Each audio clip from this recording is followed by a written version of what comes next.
নির্বাচনের ঠিক আগ মুহূর্তে আবারও নতুন চাপ তৈরি করল জামায়াত সহ ইসলামী ৮ দল। গণভোট সহ ৫ দফা দাবিকে সামনে রেখে তারা ঘোষণা করেছে টানা ৭ দিনের কর্মসূচি। আগামী ৩০ নভেম্বর থেকে ৬ ডিসেম্বর পর্যন্ত ৭ বিভাগের বিভিন্ন স্থানে সমাবেশ করবে এই জোট। বুধবার সন্ধ্যায় রাজধানীর পুরানা পল্টনে বাংলাদেশ খেলাফত মজলিসের কার্যালয়ে জরুরি বৈঠক শেষে সংবাদ সম্মেলন করে এ ঘোষণা দেন দলটির নায়েবে আমির মাওলানা ইউসুফ আশরাফ। তার বক্তব্যে স্পষ্ট, নির্বাচন নিয়ে তাদের উদ্বেগ কমছে না।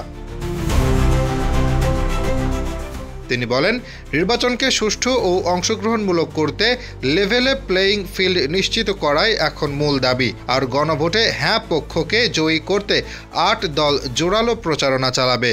তার ভাষায় ৩০ নভেম্বর থেকে ৬ ডিসেম্বর পর্যন্ত ঢাকার বাইরে ৭ বিভাগে ধারাবাহিক সমাবেশের মাধ্যমে এই প্রচারণা চলবে। সংবাদ সম্মেলনে জামায়াতে ইসলামের সহকারী সেক্রেটারি জেনারেল হামিদুর রহমান আজাদও অবস্থান আরও কঠোরভাবে তুলে ধরেন। তিনি বলেন, অতীতের অপরাধের বিচার নিয়ে যে প্রক্রিয়া চলছে তাতে ১-২ জনকে ফাঁসির রায় দেওয়া খুবই অল্প বিচার। ৮ দল নিজেদের জোট আরও বড় করার আভাসও দিয়েছে। হামিদুর রহমান আজাদ বলেন, সমঝোতার ভিত্তিতে তারা জাতীয় নির্বাচনে অংশ নেবে, আর চাইলে অন্য দলগুলোর জন্য দরজা খোলা। একই সঙ্গে তিনি প্রশ্ন তোলেন, সরকার কি আদৌ একই দিনে গণভোট ও জাতীয় নির্বাচন আয়োজনের সক্ষমতা রাখে?